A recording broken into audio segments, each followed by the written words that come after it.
Bonjour à toutes et tous. Alors je vous retrouve pour vous parler de deux figures géométriques, astrologiques. Et pour ce faire, je prends la pleine lune en Lion de l'année 2023 en exemple. Donc si vous voyez la vidéo avant cette pleine lune en Lion, vous pourrez également profiter d'une analyse des transits en cours. Cette pleine lune, en l'occurrence, elle aura lieu donc dimanche prochain, le 5 février, à 19h29, heure de Paris. Alors j'ai déjà tourné plusieurs vidéos qui traitent des figures astrologiques, que vous pourrez retrouver dans la playlist figures astrologiques. A noter aussi que je propose des ateliers en visioconférence au moment de chacune des pleines lunes cette année, pour parfaire vos analyses et l'interprétation de vos thèmes personnels.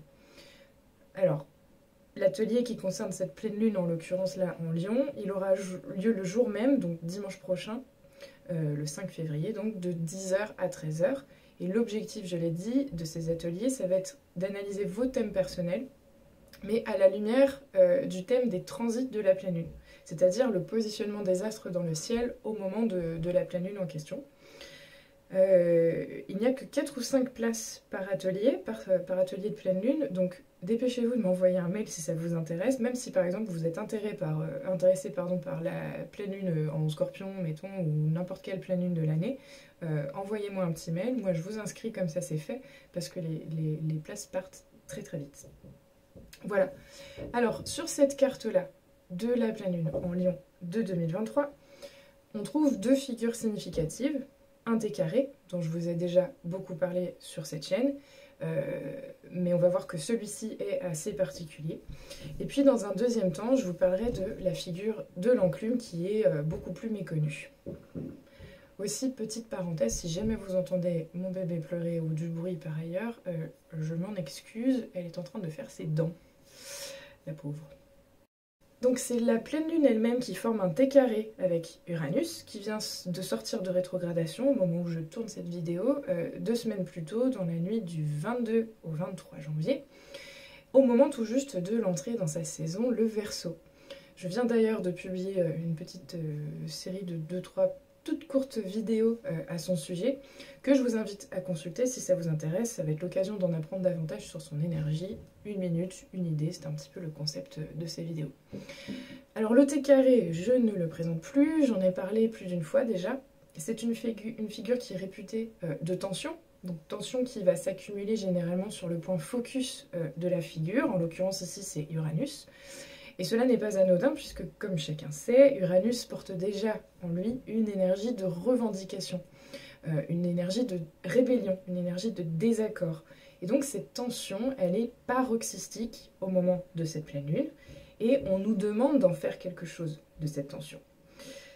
Il s'agit de chercher une résolution, c'est tout l'intérêt d'un T carré, chercher une résolution, et donc la possibilité d'un ancrage ici de cette énergie électrique, c'est l'énergie uranienne, hein, qui descend du ciel, c'est comme ça que je le vois, et qu'on va récupérer dans nos corps, dans nos incarnations, sous forme de nervosité, le plus souvent mentale, intellectuelle, voire même d'excitation qui se densifie dans tout le corps. Alors, le transit d'Uranus en Taureau, parlons-en, ça dure quelques années, hein. Il nous demande de bouger les lignes, il nous demande de penser au monde de demain, en réformant ce qui n'a plus de sens aujourd'hui, en proposant des alternatives, en revoyant un petit peu quelles sont nos valeurs, c'est beaucoup ça le signe du Taureau, donc en repensant nos valeurs et ce qui est important pour nous. Mon but est de ne pas me réveiller à 40 ans pour m'apercevoir avec amertume que j'ai gâché ma vie dans un boulot que je déteste parce que j'ai été forcée de choisir une carrière quand j'étais jeune et innocente. La pleine lune, c'est un moment éphémère de mise en lumière, donc chaque pleine lune, hein, tous les mois, un moment de prise de conscience où la clarté va soudainement être possible à un endroit particulièrement de votre thème, donc sur l'axe en fait des maisons qui va être concerné par chacune des pleines lunes. Et donc ce jour, avec la pleine lune en Lion et donc cette carte qui nous sert d'exemple là, elle vient s'insérer dans la croix fixe du zodiaque, parce que les signes fixes sont concernés ici. La lune est en Lion, le soleil est en Verseau, Uranus est en Taureau, on est bien sur 3 signes fixes. Sur un mode, je dirais, de fixité, qui nous dit un petit peu, ouais, c'est comme ça, c'est pas autrement, avancez, oula, on verra demain. Pourtant, cette carte, elle nous montre bien que l'heure, elle n'est pas du tout à la fixité, elle n'est plus du tout à la procrastination. On va le voir notamment avec Mars. Mais alors, pour pouvoir justement avancer, pour pouvoir sortir de cette fixité, il conviendra d'aller chercher le 4e et le dernier des signes fixes, sur votre thème personnel en l'occurrence, puisque ici, il n'est pas vraiment concerné par cette figure. Et ce n'est pas un moindre signe, si je puis dire, puisqu'il s'agit du Scorpion, où transite par ailleurs, petite parenthèse, le nœud sud qui nous remue beaucoup depuis plusieurs mois déjà, mais plus pour très longtemps, puisque nous allons changer d'axe des nœuds lunaires en juillet 2023. Donc on en a encore pour quelques petits mois à souffrir avec ce nœud sud en Scorpion, avant de passer sur un mode justement qui va nous amener vers beaucoup plus de mouvement, avec un nœud nord en Bélier, donc à partir de la mi-juillet 2023. Fin de la parenthèse. Donc l'intérêt de cette figure du T carré, ça va être de vous enjoindre à regarder ce qui, sur votre thème personnel, vient fermer ce T carré et en faire un grand carré. Ça lui permet, fermer ce T carré, de lui donner une assise en fait. Alors, si vous ne voyez pas de quoi je parle avec cette histoire de fermer le T carré, je vous invite encore une fois à consulter les autres vidéos de la playlist sur les figures astrologiques, où je parle, je crois, 2 fois, à 2 reprises, dans 2 vidéos, du T carré, de ma manière à moi de l'interpréter. Mais en gros, voilà, regardez sur votre thème ce qui se trouve entre 15 et 17 degrés du Scorpion. S'il n'y a pas d'astre, regardez dans quelle maison ces degrés tombent. Et de manière générale d'ailleurs, quelles sont les maisons concernées par l'ensemble de ce T carré, ou les astres encore une fois. Autrement dit, où est-ce que cette tension se manifeste sur votre thème plus particulièrement. Ça, c'est comment est-ce qu'on analyse une figure géométrique prise sur une carte des transits. Mais bon, vous pouvez bien sûr faire la même chose avec un T carré qui se trouve dans votre thème. Regardez quels sont les points, comment ils interagissent entre eux, quelles sont les maisons, etc. etc. Et alors, si je reviens à cette carte des transits, on a donc ce T carré. Je m'arrête là pour la description. Encore une fois, il y a assez de vidéos qui vous expliquent comment interpréter un T carré. Ici, il n'est pas tout seul, en fait.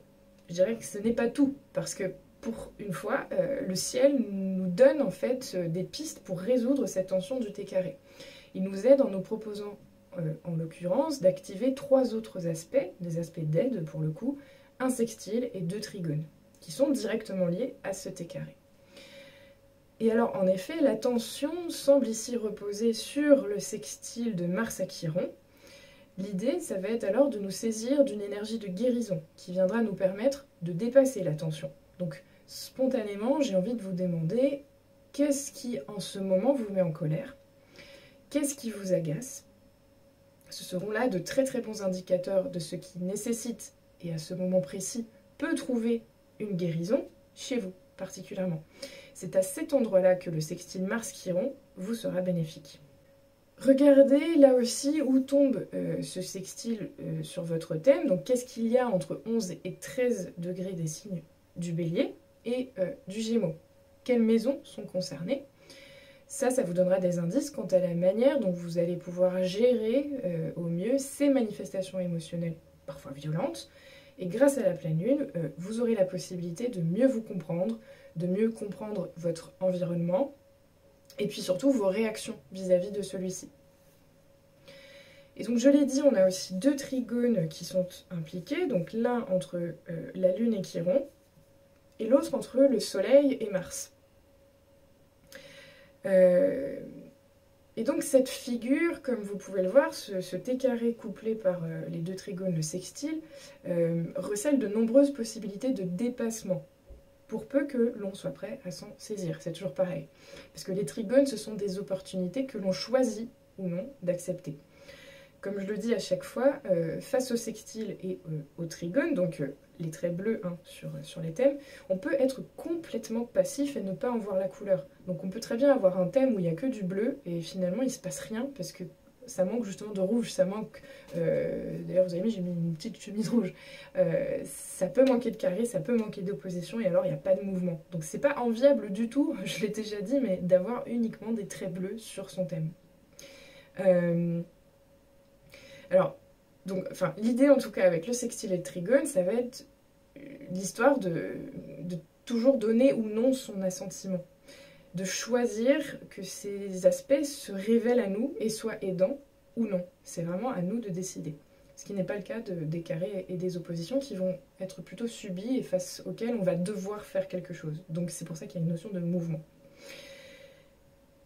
J'ai perdu mon fil. Donc comme je disais, vous pourrez éventuellement avec cette figure vous retrouver dans des situations peut-être ou face à des personnes qui vont venir faire émerger de la colère, des émotions complexes en tout cas. Et ces opportunités vont être à voir comme telles, c'est-à-dire regarder la réalité en face telle qu'elle est, plutôt que de les fuir, plutôt que de les nier, plutôt que de nier les émotions. Y faire face autant que possible et ne pas rester enfermé dans les émotions. Donc il s'agit finalement dans un premier temps de les accepter. Hein. Ok, je suis en colère contre telle personne, ou ok, telle situation me met en colère. Puis de chercher après les ressources en vous qui vont vous permettre d'avancer, en comprenant peut-être l'intérêt de ces alarmes. Donc c'est à ça que sert en l'occurrence le sextile Mars-Chiron et puis donc les deux trigones. Les trigones apportent les opportunités. Le sextile vous montre comment vous pouvez faire face à ces opportunités, qu'est-ce qui est à sortir comme ressource en fait de votre besace de ressources. Alors je vous donne un exemple, ça m'est arrivé pas plus tard qu'hier, un exemple tout con, dont on n'en a rien à faire finalement, mais qui illustre peut-être assez bien comment ça peut fonctionner. Ça m'est arrivé hier avec un commentaire désobligeant reçu sur YouTube, comme on en reçoit parfois quand on poste du contenu gratuit sur internet et que des personnes que vous ne connaissez pas par ailleurs trouvent à redire de votre travail, avec un ton qui sous-entend que ce n'est pas assez. C'est n'importe quoi. Quand je l'ai lu, bah voilà, ça m'a agacée. J'ai lu dans Bélier, faut pas beaucoup pour aller me chercher.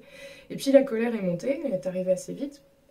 Et pourtant, évidemment, cette colère que j'ai ressentie n'a rien à voir avec la personne qui a posté le dit commentaire, encore une fois, je ne la connais pas.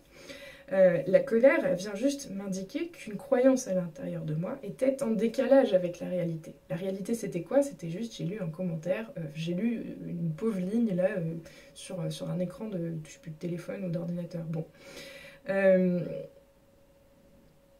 l'ai sans doute déjà dit sur cette chaîne, les émotions qu'on ressent sont pour la plupart, peut-être pour toutes d'ailleurs, des alarmes en fait, qui viennent dire à votre système psychique qu'il existe une croyance à l'intérieur de vous qui ne colle pas à la réalité. Et donc ce décalage entre ce qui est pensé et ce qui est vécu, ce qui est réel finalement, vient créer une émotion. Et tout l'intérêt, c'est donc bien de l'accueillir, d'en prendre conscience, autrement dit, et de la laisser être. Et ça, c'est véridique, parce qu'on prend une même situation, il n'y a pas 10 personnes qui participent à cette situation, il ne va pas y avoir 2 personnes qui vont avoir la même réaction émotionnelle. On a tous, nos émotions sont propres à chacun, c'est complètement personnel. Donc il y a tout un travail de prise de conscience vis-à-vis des comportements et des conditionnements que ces alarmes émotionnelles augurent. Ça va pouvoir être engagé ensuite, et c'est en tout cas ma manière à moi de travailler avec l'astrologie en tant que psychologue. Donc tout ça, ça peut nous aider individuellement à faire émerger quelles sont nos ressources propres pour faire face à ces alarmes en fait, à ces émotions, à ces crises émotionnelles, parce que des fois c'est paroxystique. Hein. Bon voilà, pour moi c'est un peu l'intérêt, le principal intérêt en tout cas, de l'étude des cartes d'astrologie, et particulièrement d'ailleurs je dirais des cartes de transit, voir qu'est-ce qui est en mouvement là, aujourd'hui, présentement dans le ciel, qu'est-ce qui cherche une résolution. Alors si je reprends mon exemple, donc je reçois un commentaire désobligeant là, ça me met en colère, soit je laisse monter la colère et j'insulte la personne qui a commenté, soit je regarde à l'intérieur de moi ce que vient pointer du doigt cette colère. Donc en l'occurrence, la croyance que j'ai identifiée à l'intérieur de moi comme déclencheur de cette émotion, c'était quelque chose comme, je grossis les traits, hein, oh là là, les gens me reprochent de ne pas assez en faire, ça veut donc dire que je suis pas assez bien. Et puis en grattant un peu plus, je tombe sur une autre croyance de fond, un peu plus ancrée, qui va constituer ma personnalité. J'ai besoin de l'assentiment des gens pour savoir que ce que je fais est suffisant ou non. Une fois que j'ai identifié cette croyance, il ne me reste plus qu'à travailler dessus pour me déconditionner et donc ne plus dépendre de l'assentiment des autres. Ça, c'est au passage un bon travail de nœud sud en maison 7, un bon travail de balance aussi. Bon, voilà, fin de la parenthèse. C'est une petite démonstration toute anodine, et donc un exemple parmi des milliers d'autres, pour ne pas dire des milliards, on est des milliards d'individus sur cette planète, de ce que peut nous aider à faire ce type de figure sur un thème. Et donc on a une deuxième figure astrologique sur cette carte qu'on appelle une enclume.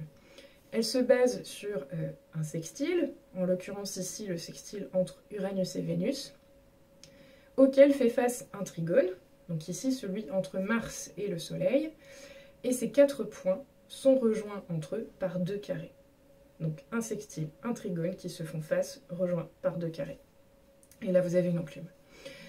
Donc comme toujours dans les figures astrologiques, les carrés représentent des défis. Donc ici on a deux défis, 2 complications, quelque chose en tout cas qui demande à être dépassé, à être transcendé, à être compris puis intégré, je dirais.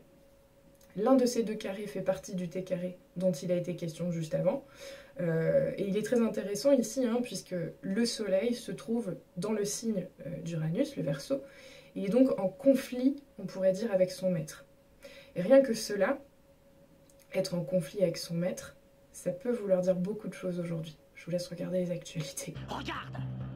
Un monde construit sur des miracles qui nous vend de l'émotion comprimée, nous mène une guerre psychologique grâce à la publicité, nous sert des produits altérant le psychisme dans notre bouffe, nous lave le cerveau à coups de médias, génère des microbules contrôlables qu'il appelle réseaux sociaux. N'est-on pas en effet en rébellion collective contre les carcans verticaux, en ce moment particulièrement, contre les hiérarchies, les ordres venus du haut, qui ne prennent pas en compte en fait les vécus singuliers de celles et ceux qui n'ont d'autre choix que de rester en bas. Bon, bref, c'est très actuel tout ça. Bon alors, comment est-ce qu'on interprète une enclume? Représentez-vous déjà ce qu'est une enclume, l'objet matérialisé. C'est un objet très lourd quand il sert à forger des métaux. Il y a donc une notion d'ancrage dans l'image de l'enclume. Une notion d'ancrage qui va être renforcée, bien sûr, si l'élémentaire se trouve concerné dans le thème. Capricorne, Taureau et Vierge. J'en oublie un, non? Non, 3, c'est bon. Le socle ici, en l'occurrence, je l'ai dit, c'est le sextile entre Uranus et Vénus. Et donc ce socle, c'est notre créativité, qui va prendre des formes vénusiennes, et donc j'ai envie de dire une créativité sociale. Donc là, les questions qu'on nous pose, le socle de l'enclume, ça va être comment faisons-nous évoluer nos liens, nos relations, et comment être créatif dans nos relations. Et donc la base de cette enclume, la question, je dirais, de l'enclume, nous impose cette réflexion d'une manière ou d'une autre. Ce socle nous sert d'ancrage, donc nos relations nous servent d'ancrage, en d'autres termes, pour faire face à 2 challenges de taille, donc Uranus carré Soleil, en maîtrise inversée, je l'ai dit, parce que le Soleil est uranien en ce moment. On pourrait avoir un Uranus qui lui rétorque « Mais qu'est-ce que tu fous chez moi, lumière solaire, arrête de te la péter et viens plutôt m'aider à réformer !» C'est pas moi qui le dis, c'est Uranus. Et de l'autre côté, donc, on a Mars carré Vénus, donc on y voit directement des frictions entre nos parts vénusiennes réceptives, en fait, Vénus est en Poisson, et notre volonté d'agir, donc d'avancer, d'initier, de donner de la suite à nos idées. Mars est en Gémeaux. Mais Mars pourrait avoir le même discours qu'Uranus ici vis-à-vis de Vénus. Arrête de te la péter ou de chercher l'assentiment des gens, pour reprendre mon exemple de tout à l'heure. Et puis avance. On s'en fiche de ton reflet dans le miroir, ce qui compte, ce sont tes actions concrètes. C'est pas moi qui le dis, c'est Mars. Le problème, il est encore le même, finalement. Quelle place octroyer à nos émotions? Quelle place octroyer à ce qui nous secoue, à ce qui nous angoisse, à ce qui nous agite? Comment créer à partir de ça? Comment faire évoluer notre rapport au monde, notre rapport aux relations, etc. Et alors voilà, après on est très aidé. Le trigone entre Mars et le Soleil qui surplombe cette enclume nous propose des opportunités pour mieux communiquer, pour mieux dire, pour innover, je dirais, dans notre manière de nous représenter mentalement l'ensemble de ces problématiques. Et alors pour que cette communication soit optimale et nous permette effectivement un relationnel plus équilibré, il s'agira de fermer cette figure de l'enclume par le biais là aussi d'un point focus fictif, donc manquant, qui n'est pas représenté sur cette carte de transit, qui se trouve au deuxième décan de la balance. Donc autrement dit, le signe de la balance et ce qui s'y trouve sur votre thème permet à cette enclume de pleine lune de structurer nos énergies. Le signe de la balance, c'est le signe relationnel par excellence, donc ce n'est pas du hasard, bien évidemment. Et là, j'espère que vous comprendrez un peu mieux mon exemple avec le commentaire et cette histoire de besoin de plaire qui éprouve la balance ou le nœud sud 7, que je suis dans les deux cas. Bon, je suis un nœud sud 7, je ne suis pas une balance, mais j'ai un soleil en balance. Je vous renvoie à ma vidéo Es-tu un signe solaire pour comprendre un petit peu pourquoi je dis ça. On notera aussi que Chiron, ici placé à 13 degrés du bélier, il agit comme un point réflexe de ce point focus fictif de la balance. Donc je répète, on a une enclume que je vous ai décrite, et le point focus fictif, ce que j'appelle le point focus fictif, c'est un point qui agit comme un focus de cette enclume. C'est-à-dire, c'est un petit peu comme si on venait mettre une épée à forger sur l'enclume. Cette épée, elle se trouve au niveau du deuxième décan de la balance. Donc comme il n'y a rien sur le thème des transits à cet endroit du deuxième décan de la balance, l'idée c'est d'aller chercher sur votre thème à vous ce qui s'y trouve et donc quel est le point focus pour vous personnellement de cette enclume ce jour de pleine lune. Et comme je disais, donc face à ce point focus, on a Chiron à 13 degrés du bélier sur la carte des transits qui vient servir de point réflexe et qui vient du coup donner une dynamique toute particulière à ce schéma de l'enclume ce jour de pleine lune. Et donc cet axe-là, bélier-balance, est un axe à observer tout particulièrement pour comprendre comment finalement toutes les problématiques de cette enclume vont s'imbriquer sur votre thème personnel. Voilà. Très très très grossièrement ce que j'avais à dire. On ira approfondir pour ceux qui se sont inscrits, celles et ceux qui se sont inscrits à l'atelier le 5 février pour la pleine lune. Et alors quelques mots quand même pour finir sur cet axe Lion-Verseau. Avec le soleil en Verseau et la lune en Lion, il est question ici d'un rapport de force entre mon désir personnel en Lion et le désir collectif en Verseau. Si tant est qu'il y ait un désir collectif. C'est peut-être un petit peu le problème de notre génération, de notre époque. Et bon, bref, l'idée, voilà, avec cette pleine lune, ça va être... Il est question de tout ce qui se trouve entre les deux, c'est-à-dire le désir collectif face au désir personnel. Donc, il semblerait que nos relations et la manière dont nous intégrons nos émotions, les émotions aussi que créent justement nos relations, il semblerait que tout ça nous permette d'avancer sur la résolution de l'opposition Lion-Verseau, donc dans les champs d'expérience concernés par ces énergies sur vos thèmes. Donc en gros, regardez dans quelle maison tombe le Lion et le Verseau sur votre thème, dans quelle maison, quel astre cette pleine lune vient réveiller aussi, et puis ça vous indiquera les domaines d'expérience qui seront impactés dans votre vie par les deux figures dont j'ai parlé précédemment, à savoir le T carré aidé ici particulièrement par un sextilet de trigone et la figure de l'enclume. Et si vous n'y arrivez pas, ou que vous souhaitez aller plus loin, ou que vous n'y arrivez pas et que vous souhaitez aller plus loin, bon bref voilà, je vous retrouverai encore une fois avec plaisir à l'atelier à la lueur de la pleine lune en Lion, donc du dimanche 5 février prochain en visio. Et si ce n'est pas à cet atelier-là, encore une fois, les occasions seront nombreuses puisque je propose cet atelier à chaque pleine lune pour analyser vos thèmes personnels. Sans oublier d'ailleurs les ateliers de nouvelle lune où là j'analyse le thème d'un invité spécial. Mais bref, vous retrouverez toutes ces informations sur mon site internet à l'onglet atelier. Allez, à la prochaine. Et puis merci entre parenthèses pour les commentaires désobligeants, parce que ça me fait avancer vers mon nœud nord en maison 1 qui est très très uranien. Voilà. Ciao!